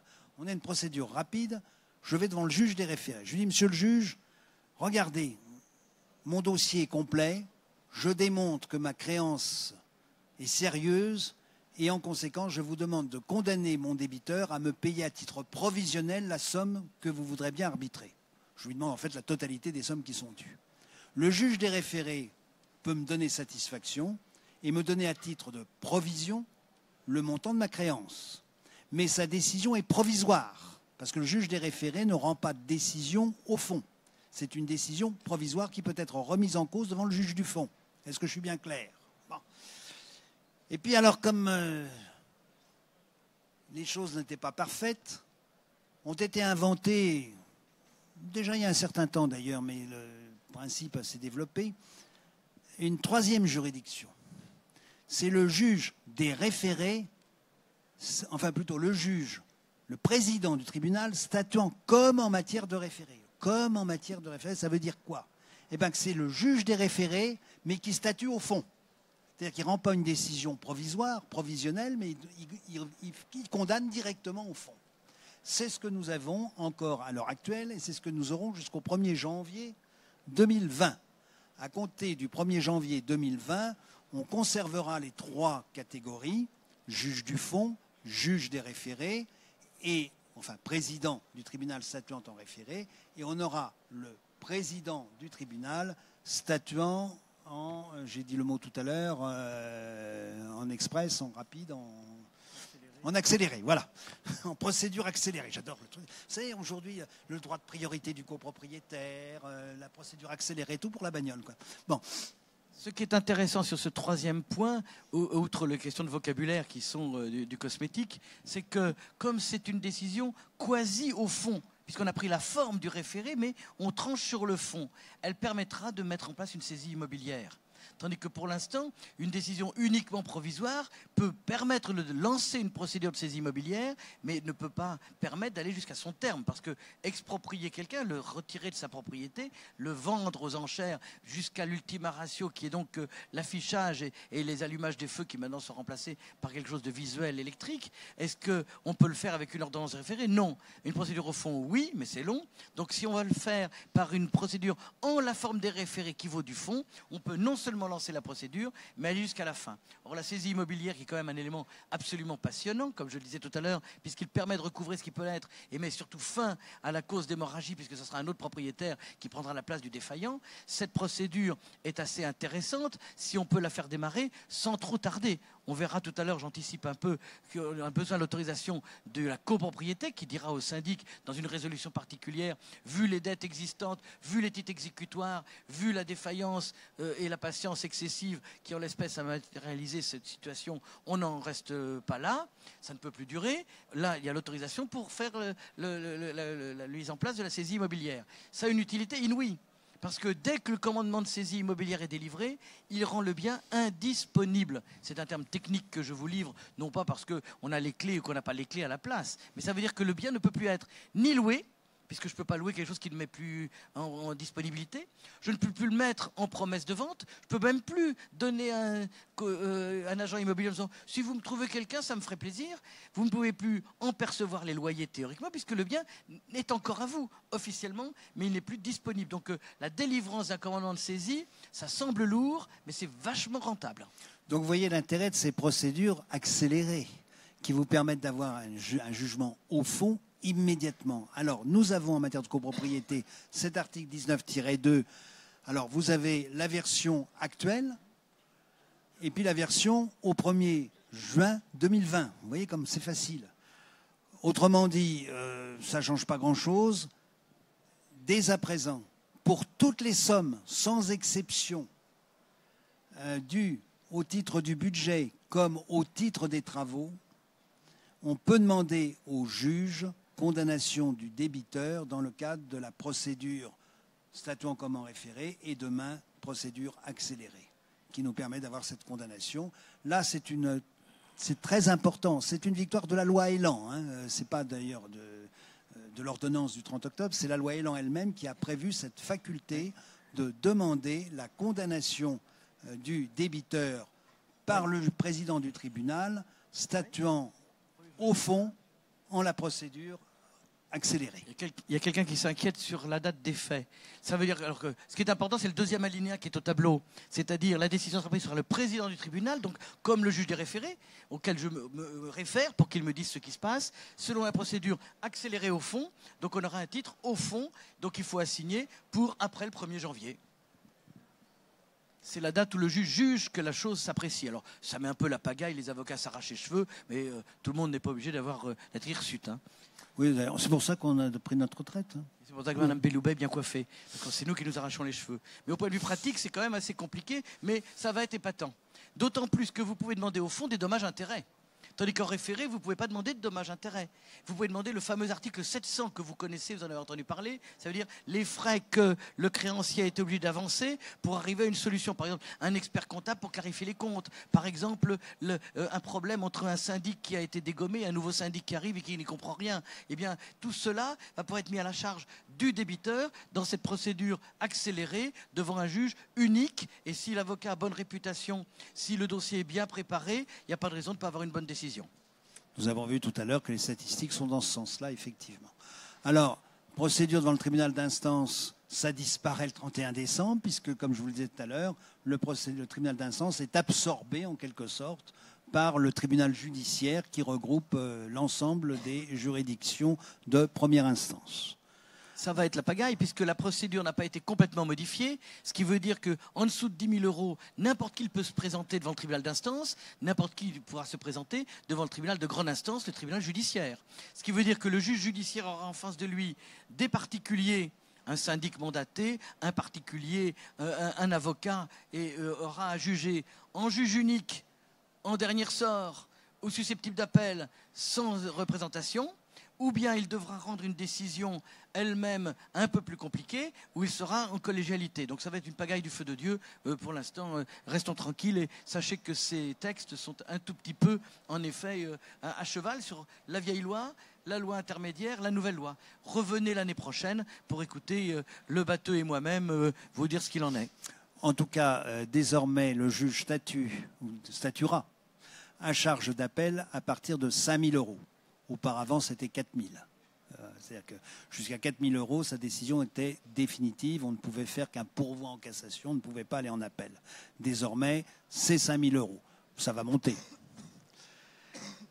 Bon, alors là, procédure devant le tribunal, c'est procédure habituelle, c'est-à-dire qu'on délivre une assignation par huissier et on en remet une copie au tribunal.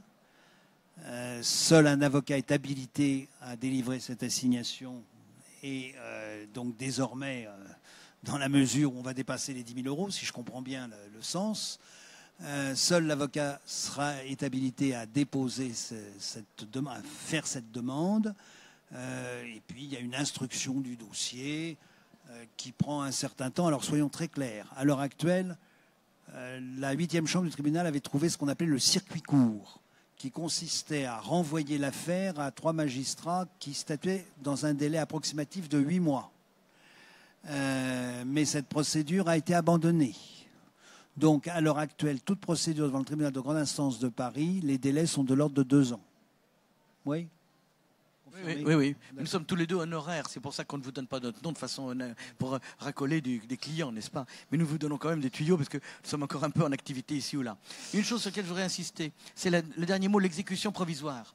L'exécution provisoire, ça ne veut pas dire tout condamner à mort à la tête tranchée, ce qui est rarement provisoire, même s'il y a des grâces merveilleuses et certains pays où on n'a même pas besoin de décision de justice pour exécuter. Mais revenons aux choses sérieuses. L'exécution provisoire est quelque chose de très important, parce que ça peut stimuler le débiteur. Ça veut dire que même s'il crie à l'assassinat, même s'il n'est pas content, même s'il fait appel, même s'il fait opposition, il doit appliquer ce qui a été jugé. Il doit exécuter provisoirement. Comme lorsque vous avez une contravention, on vous dit « tu peux faire un recours, mais pour que ton recours soit recevable, il faut que tu aies payé l'amende que tu encours ». C'est comme en cas d'appel, on va d'abord en prison et... Mais après, on demande 2 fois la liberté et on ne l'a pas toujours, même si les concitoyens veulent vous voir au pouvoir, tellement l'honnêteté est triomphante. Nous avons donc un plaisir inouï à demander l'exécution provisoire et à l'obtenir. Ça veut dire que le juge, c'est quand même un juge, il a une certaine autorité. Et avec toute l'autorité de chose jugée, va dire, c'est tellement évident ce que je juge qu'il faut l'appliquer maintenant. Si vous faites appel, ce n'est pas interdit. Depuis 1500 ans en France, on applique la procédure d'appel. Le droit canon le prévoit jusqu'au Code civil de 1804. Il y avait déjà des procédures où on faisait un appel. Ça s'appelait l'appel comme d'abus. C'est comme ça que Saint-Yves est devenu un grand saint parce qu'il était juge ecclésiastique en Bretagne, avant que la Bretagne soit rattachée à la France, il n'y a pas très longtemps. En tout cas, au point de vue pratique, l'exécution provisoire veut dire tu peux contester. C'est un droit constitutionnel, c'est un droit de tout pays civilisé d'être jugé 2 fois, de pouvoir maudire son juge, dire du mal, maudire de son juge. Mais, en attendant, tu appliques. Ce qui veut dire que quand vous obtenez, grâce à votre qualité, ou grâce à la qualité de votre avocat, l'exécution provisoire, c'est la preuve que vous n'êtes pas si en dehors des clous. Ce n'est pas marginal, car le juge quand même, quand il risque d'être infirmé devant la cour et non pas confirmé, il n'ordonne pas l'exécution provisoire. Il dit « j'estime qu'il faut condamner un tel, mais il y a lieu à exécution provisoire ». Ça veut dire « je ne suis pas vraiment sûr de mon coup, ça peut être controversé ». Vous pouvez prendre des mesures conservatoires avec une décision provisoire. Vous ne pouvez pas prendre des mesures exécutoires. Donc, il est très important d'insister sur l'exécution provisoire et la justifier. Il ne s'agit pas de dire, je la demande comme un attribut additionnel stéréotypé, une formule de style. Il faut justifier l'exécution provisoire. Attendu qu'une assemblée a validé les comptes, attendu qu'une deuxième assemblée a validé les comptes, attendu qu'une lettre de mise en demeure a été émise, attendu que les appels de charges successifs évoquaient l'arriéré, attendu qu'une lettre recommandée a été émise, attendu qu'il y ait eu un moratoire qui a été envisagé, attendu que rien n'a été payé, attendu que seule l'exécution provisoire permettra de stimuler le débiteur. Donc, insistez sur ce point-là via vos syndics et via leurs avocats interposés. Alors, dernière chose sur la procédure au fond. Le juge, on l'a dit tout à l'heure, donne satisfaction dans plus de 90% des cas. Encore faut-il qu'on lui présente un dossier qui tienne la route. Et c'est ce que tu avais déjà évoqué il y a un instant. Donc, je vous ai mis ici la liste des documents que l'on doit remettre au juge pour avoir satisfaction. Ça semble évident, hein. Le décompte de la créance. Ah oui, mais le décompte de la créance, figurez-vous qu'on l'a par ordinateur chez le syndic. Et ça ne correspond jamais à ce qu'attend le juge. Le juge, ce qu'il veut, lui, c'est 2 colonnes. Une colonne au début, débit, 0. Si vous mettez 500 de débit au début, le juge vous dit mais d'où ils viennent vos 500? On ne les connaît pas. Bon. Donc débit 0. Et puis après ça, débit 500. En face, crédit 500. OK. Débit 1000. En face, 0. Ah oui. Donc peu à peu, on verra avec les dates correspondantes quelles sont les sommes qui sont dues et qui sont restées impayées par le copropriétaire. Ça, un ordinateur, un système informatique est incapable de vous le sortir de façon claire. Et ça agace les juges, en sorte que l'avocat qui fait le boulot, eh ben, soit il demande au syndic de le faire correctement, soit il est obligé, lui, de le refaire peu à peu en reprenant toutes les pièces. Sinon, le juge, à tous les coups, il dit « moi, votre demande, elle n'est pas justifiée » et c'est comme ça qu'on se fait envoyer au bain. Alors, on avait, à une époque, à la Cour d'appel de Paris, un juge extraordinaire, attendu que la Cour s'époumonne, à rappeler tant aux syndics qu'aux avocats en quoi consiste un dossier de recouvrement de charges bien constitué, qu'à toute fin, il sera rappelé dans la présente décision que ce dossier comporte le justificatif de l'identité du copropriétaire, de sa qualité, de son décompte de créances, etc., etc. C'est le document essentiel. Sans les pièces qui sont ici, il n'y a pas de condamnation et on risque même à ce moment-là d'être débouté si on revient une deuxième fois, parce que le juge dira vous ne pouvez pas demander une deuxième fois condamnation pour les mêmes causes si vous avez été débouté. Ça pose des problèmes, mais la première ligne est intéressante. Pas de décompte repartant sur décompte résultant des livres récupérés du précédent syndic. Ça, c'est une cata. Ça ne marche pas. Le précédent syndic doit donner les éléments et le nouveau syndic doit s'appuyer pour établir un compte zéro à partir de son entrée en fonction. Et donc, il y aura deux décomptes qui seront présentés. Celui de l'ancien syndic qui, en principe, est fourni. Et sinon, on a des procédures sous astreinte contre un syndic défaillant ou un petit peu têtu. Et on a le nouveau décompte qui lui permettra de triompher. Bien sûr, lorsque le copropriétaire comparaît, qu'est-ce qu'il nous dit? Il nous dit d'abord, je ne paye pas parce que les comptes n'ont pas été approuvés. Exact. Si les comptes ne sont pas approuvés, le copropriétaire n'est pas débiteur. Il est débiteur des acomptes, mais il n'est pas débiteur des charges. Or, les charges, ce sont les comptes approuvés en fin d'exercice. Erreur d'imputation ou insuffisance de justification. Alors, bien souvent, on vote l'approbation des comptes et leur répartition. Ça n'a pas de valeur. Pour la simple raison que la répartition, c'est-à-dire l'imputation au copropriétaire, résulte du règlement de copropriété et non pas de l'approbation des comptes. Donc le syndic a pu faire approuver une dépense de 10 000 euros pour la copropriété. Ça ne veut pas dire que M. Dupont est débiteur de 2 000 euros. Les 2 000 euros, on les trouvera parce qu'on verra dans le règlement de copropriété qu'il est tenu aux charges à hauteur de 20 %. Oui, mais c'est dans le règlement que je le trouve, ce n'est pas dans la décision de l'Assemblée générale. Alors mais j'ai demandé au juge de modifier la répartition des charges. Non, monsieur, tant qu'elle n'est pas modifiée, elle n'est pas modifiée. Et puis alors, le dernier argument qu'on ait trouvé, un arrêt de 2016 qui était assez amusant. Ah ben oui, le syndicat doit mettre les règlements de copropriété à jour, il ne l'a pas fait. Alors donc, comme le document n'est pas à jour, je ne paye pas mes charges. Ça n'a pas marché, hein, je tiens à le préciser. Alors, disposition de l'article 10.1 de la loi.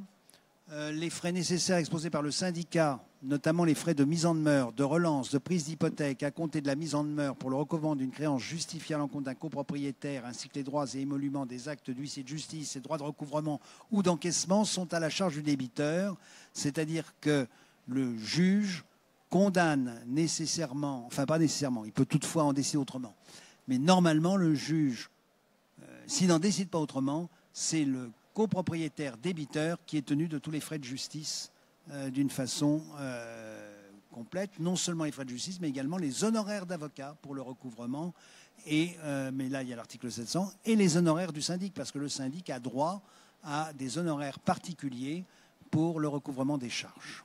Il n'aura qu'à produire son contrat de syndic qui a prévu que par lettre commandée, il aura 25 € et que par envoi du dossier au contentieux, il y en a pour 100 €, mais il faut les présenter de façon claire. C'est logique. Alors pour autant, normalement, on n'a pas de dommages et intérêts quand on a une condamnation à un remboursement ou paiement d'une somme qui est due. Pourquoi? Parce que le préjudice est compensé par les intérêts légaux. À l'heure actuelle, je ne sais plus quel est le taux, mais il est inférieur à 1%, enfin pour les débiteurs particuliers. Normalement, on n'a pas de dommages et intérêts. Toutefois, la Cour de cassation considère, et là j'ai mis un arrêt important, que le copropriétaire peut être condamné indépendamment du paiement des intérêts légaux à réparer le préjudice financier que son attitude dilatoire fait supporter à la copropriété. Monsieur, vous n'avez pas payé vos 30% de charges. Parce que bizarrement, c'est des gros copropriétaires souvent qui sont débiteurs. Vous n'avez pas payé 30% de charges et pas pu faire les travaux. Entre-temps, la situation s'est dégradée et aujourd'hui, pour faire les travaux, c'est plus 100 000, c'est 150 000. Je demande votre condamnation aux 50 000 de différence. Voilà l'hypothèse. D'où l'utilité d'avoir des mises en demeure bien ciblées. Et les intérêts courront des mises en demeure sur les sommes visées aux mises en demeure. Donc s'il y a 3 mises en demeure, il faut qu'on ait un décompte du syndic arrêté au moment où il a mis la première mise en demeure en place, un deuxième décompte actualisé puisque ça sera sur un autre montant que les intérêts pourront courir et à compter de l'assignation qui vaut mise en demeure en tant que telle de par une jurisprudence constante. Alors Denis, est-ce que tu veux bien finir avec une de tes nombreuses spécialisées qui est la procédure d'exécution forcée? Alors, moi, je suis favorable à la saisie immobilière, j'ai déjà dit 2 fois. Je ne l'ai fait plus puisque j'ai passé la main et qu'il y a des tas de gens de grande qualité qui savent le faire. Mais c'est une procédure épatante. Elle peut être stimulante en obligeant les parties à clarifier la situation. Il faut avoir un titre exécutoire, pas de la broutille. Donc un jugement au fond, un arrêt de cour d'appel au fond, exécutoire parce qu'il a été notifié, ou bien maintenant la procédure en la forme des référés avec déchéance du terme, ou la nouvelle procédure dont on a parlé tout à l'heure. Ça oblige à clarifier le montant de sa créance. Ça oblige à clarifier qui est demandeur. c'est le syndicat qui est demandeur. Et quand nous avons tous les deux, Brevitatis Causa, parlé de syndic, c'est toujours le syndicat. Ça a été dit, je le rappelle, le syndic est un exécutant, il est le mandataire. De même que Renault est aujourd'hui présenté par M. Gosne ou par quelqu'un d'autre de même qualité ou de meilleure qualité, on ne sait pas. En tout cas, c'est Renault qui attaque, ce n'est pas M. Gosne qualité, c'est Renault représenté par. C'est toujours le syndicat. Ça oblige à clarifier sur la créance. Ça oblige à clarifier la situation du demandeur. Le syndic principal, le syndicat secondaire. Ça exige, ça oblige à vérifier quel est le débiteur. Car le débiteur peut évoluer. Aujourd'hui, j'ai une condamnation contre quelqu'un, il meurt. Eh bien, je suis créancier maintenant des ayants droit du mort. S'il y a des renonciations à succession, s'il y a des régimes matrimoniaux de communauté universelle, s'il y a une attribution de l'usufruit à la veuve éplorée et la nue propriété aux enfants de la première union agressif, eh bien, il faut déterminer qui est le débiteur. Et on vous a dit tout à l'heure qu'on va être obligé de répartir, de ventiler. Quatrième chose, quand on lance cette procédure, elle est efficace. Les débiteurs ont peur parce qu'ils savent que le bien est indisponible. Je l'ai déjà dit, je ne vais pas le répéter. Donc le bien est indisponible dès la délivrance du commandement. Le commandement doit être publié à la conservation des hypothèques, qui s'appelle maintenant le service de la publicité foncière, dans un délai de 3 mois. On n'a pas de raison de traîner. Pourquoi l'avocat va-t-il traîner? Il envoie l'acte à l'huissier, l'huissier le délivre, l'acte revient, et bien patatras, il le publie dans la foulée. Pendant ce temps-là, il pense à autre chose et à ses vacances. Mais entre-temps, il le publie. Il l'envoie à la conservation des hypothèques au service d'habileté foncière, où il est public. C'est pour ça que ça s'appelait la publicité foncière. Tout le monde peut en avoir connaissance. Donc je peux savoir que le bien de la rue des Saints-Pères ou d'ailleurs est sous main de justice. Ça rend le bien indisponible, c'est ennuyeux. Et ensuite, il y a quelque chose qui est très chagrinant pour le débiteur, surtout quand il y habite. Mais même quand il n'y habite pas, ça met de l'ambiance. C'est que l'huissier doit faire une visite des lieux, doit faire un PV descriptif, un procès verbal de description des lieux. Il laisse 8 jours entre la délivrance du commandement et le PV. Pendant 8 jours, on estime, c'est pour s'amuser, que le débiteur va s'empresser de payer. Donc on lui laisse 8 jours de sérénité. Mais si dans les 8 jours, il n'a pas payé, l'huissier peut passer le délai de 8 jours, faire une visite des lieux. Et non pas il le peut, mais il le doit. Il le peut parce qu'il met ça en place en fonction de son calendrier, mais il le doit parce que le cahier des conditions de vente comportera ce procès-verbal descriptif. Si c'est un locataire qui se trouve dans les lieux et qui voit un huissier qui vient visiter, ça peut l'émouvoir, le locataire. Moi, j'ai été locataire quai de la Mégisserie depuis la construction de l'immeuble, donc 1850 jusqu'à mon départ en retraite il y a 2 ans, donc pendant 150 ans. Si mon propriétaire avait été saisi et que je voyais un huissier décrire les lieux, j'aurais été quelque part bizarrement intrigué. Ça peut être embêtant quand c'est un locataire commerçant. À qui vais-je payer le loyer maintenant? Parce que personne n'est censé ignorer la loi, même un commerçant. Surtout quand il voit un huissier qui le lui commente. Donc je ne vais plus payer le loyer à mon bailleur. Et si c'est le copropriétaire résident, ça peut exister. Le copropriétaire résident qui voit qu'on décrit ces lieux et que l'huissier sort son appareil photo et il a un géomètre expert pour faire le métré loi Carrez. Ça met une légère ambiance, ça dure 1h30 ou 1 heure, allez, si l'huissier est rapide. Quelques photos, c'est embêtant. On voit si le lit est défait et on voit s'il y a du mobilier au mur. Donc très souvent, le débarrage de la procédure suscite une légère émotion et une envie de règlement, ce qui est quand même le but de ces opérations d'exécution forcée. Si, malgré tout, le débiteur est négligent et désinvolte, et un bon ou un mauvais, je n'ai pas très bien compris la différence entre les deux, c'est de toute façon un débiteur. Si, à l'arrivée, il ne paye pas, on dépose un cahier des conditions de vente. Ça s'appelait un cahier des charges autrefois, on a changé le nom, mais c'est la même chose. Au greffe du tribunal de grande instance. Il est visible par tout le monde. Tout le monde pourra aller voir l'origine de propriété sur 30 ans. Comment il l'a reçu en succession. Si dans le cadre de la succession, il y avait d'autres biens, certains ont été attribués à les châteaux en Espagne et les chasses en Sologne ont été attribués à l'un et l'appartement a été attribué à l'autre. Ça peut donner des idées.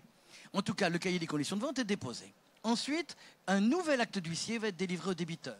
Ça s'appelle une assignation d'avoir à comparaître à une audience d'orientation. Ça veut dire, mon chéri, tu n'as pas payé, tu as eu un titre contre toi, assignation, jugement, signification, tu as eu un commandement, tu as eu un PV descriptif, tu n'es toujours pas ému. Eh bien, viens devant le juge qui va orienter le dossier, soit vers la vente forcée, soit vente amiable. Si tu veux la vente amiable, viens, Gementes et Flantes et offre quelque chose, et le juge contrôlera. Ou bien tu ne fais rien ou si tu n'es pas crédible, vente forcée programmée, délai de 4 mois.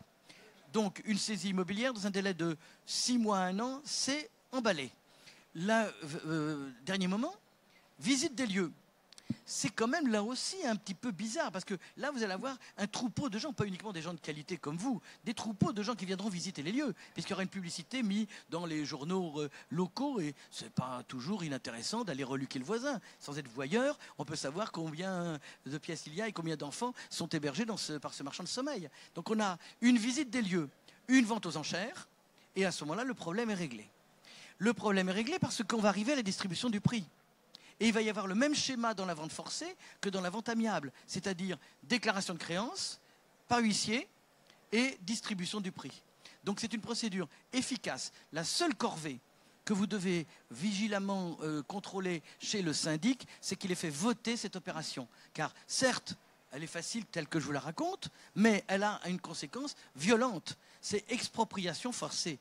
Rappelez-vous l'étymologie, expropriation, je retire de la propriété. Il n'est plus propriétaire. Je suis un particulier, le syndic, je suis un particulier, un créancier, et je vais faire comme l'État pourrait le faire, c'est-à-dire circuler, partez, je prends possession des lieux. Donc une expropriation, c'est-à-dire retirer la propriété, qui depuis toujours, dans tous les pays civilisés, considérée comme sacrée et importante. La retirer parce que j'ai une créance, il faut avoir pris la mesure du côté du créancier de l'ampleur de l'opération. Donc, des résolutions mise à l'ordre du jour.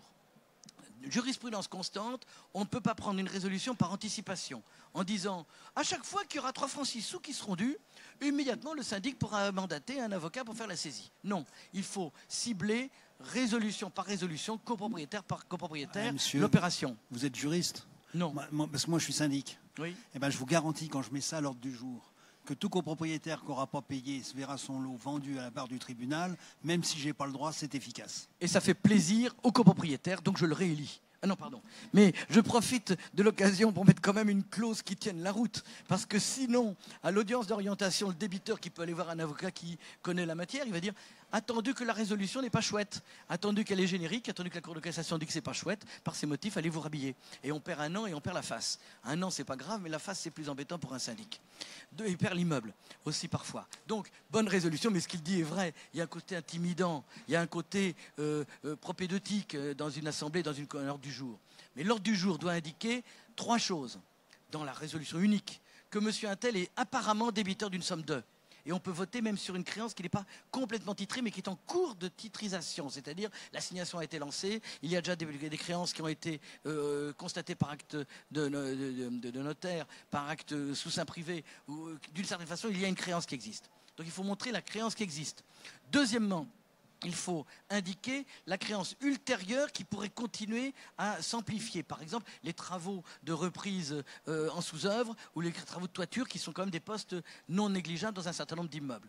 Et troisièmement, il faut que le syndic ait fait voter que les copropriétaires, même si c'est la loi et que personne n'est censé l'ignorer, ont bien conscience qu'à défaut d'adjudication, au montant de la mise à prix qui est programmée, le saisissant est déclaré adjudicataire pour le montant de la mise à prix. Ce qui dit en français plus simple que si on met mise à prix 50 000 parce que la chambre de service vaut 40 000 et qu'il me doit 50 000, c'est idiot. Il faut mettre une mise à prix attrayante, inférieure à la valeur du bien, pour que la copropriété ne soit pas cocu, ce qui n'est pas son but, même si c'est une personne morale, justement, la morale interdit d'être cocu. Il vaut mieux avoir une mise à prix faible pour allécher les amateurs. Les gens vont se ruer pour acheter quelque chose dont la mise à prix est assez séduisante. Deuxièmement, on ne risque pas d'être déclaré adjudicataire. Troisièmement, ça diminue les frais puisque la publicité est en fonction de la mise à prix. Donc, la résolution est... Nous avons constaté qu'il y a une créance qui est suffisamment importante. Il n'y a pas d'abus de droit en passant à cette mesure d'expropriation forcée. On le dit de façon plus concise. Deuxièmement, les montants des sommes dues et celles à venir sont de l'ordre de temps. Troisièmement, nous décidons une mise à prix, soit immédiatement, soit en déléguant le syndic pour la fixer, de l'ordre du tiers jusqu'à la moitié de la valeur prévisible du bien, en sachant que s'il n'y a pas d'acheteur, ça sera le syndicat qui deviendra propriétaire. Ce qui n'est pas son but. Donc, il faut l'éviter comme la peste. Même si la peste n'existe presque plus, même la brune. Dieu soit loué. Conclusion pratique. Revenons à nos moutons. La vente est réalisée. L'acheteur a 10 jours pour trembler dans sa culotte. Pourquoi? Parce qu'il peut y avoir une surenchère, c'est-à-dire une revente. C'est assez rare. À Paris, il n'y a même pas 10% de ventes qui sont l'objet d'une surenchère. S'il y a une surenchère, bon, on attend la deuxième vente et puis c'est fini, puisqu'il n'y a pas surenchère sur surenchère. Donc si la surenchère n'existe pas, passé la vente, le syndic est invité à déclarer sa créance, à ouvrir l'opération de distribution des sous par son avocat. Il y a quelques avocats, il y en a une cinquantaine d'avocats parisiens dégourdis et en la matière. Les autres sont dégourdis dans d'autres choses, notamment pour facturer. Mais en province, on peut en trouver d'autres aussi. On peut trouver donc un avocat qui ouvrira rapidement, car son but, c'est de faire plaisir à son client. Pourquoi traîner ? La vente est intervenue, on demande à l'adjudicataire de consigner son prix et on met en place la distribution. Grosso modo, 1 an pour la distribution, 1 an pour la vente. Raison de plus pour commencer tôt, plus c'est long, plus qu'il faut commencer tôt. Eh bien voilà, vous savez pratiquement tout sur le recouvrement des charges jusqu'à la vente, à moins que vous ayez une question. Je précise malheureusement que ça a été très long, hein. Donc il est quasiment l'heure de rendre l'antenne, pardon, de s'arrêter. Mais madame, manifestement, a droit à une question. Est-ce qu'il y a un micro pour madame ? S'il y a quelqu'un qui veut l'apporter à cette jeune femme. Un porte-micro. Il n'y a pas de jeunes gens galants. Ah ben non, chez nous, c'est vrai que depuis qu'il y a l'égalité, on ne peut plus demander aux hommes d'être galants. Hein. On est à égalité. Oh, mademoiselle, félicitations. Gentil, merci. Allez-y, madame. Allez, on vous écoute. Merci, j'ai désespéré vraiment. Merci Mettez pour plus la près du conférence. manteau. Oui, vous avez raison. Alors, c'est le cas d'une débitrice qui ne reconnaît pas les sommes dues. Je vais être assez brève.